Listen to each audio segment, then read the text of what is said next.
செய்ய போகிறோம். அதுக்கு வந்து 2 வாழைக்காவை வந்து இப்படி வந்து கட் பண்ணி வச்சுருக்கேன்.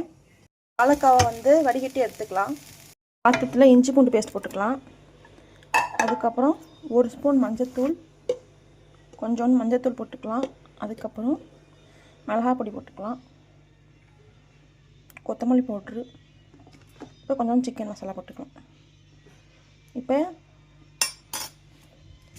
கொஞ்சோண்டு உப்பு,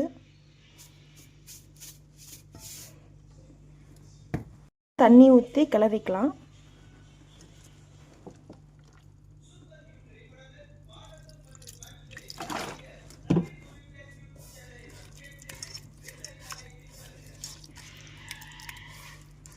போட்டுக்கலாம்.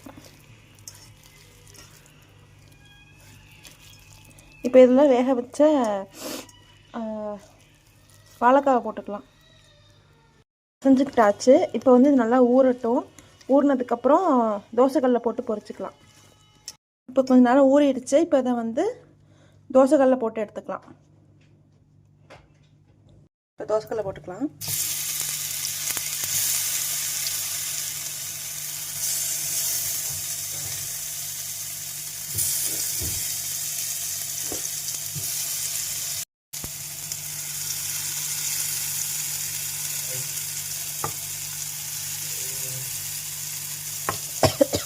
பொரிச்சு எடுத்துட்டாச்சு. கொஞ்சம் கருகிடுச்சு.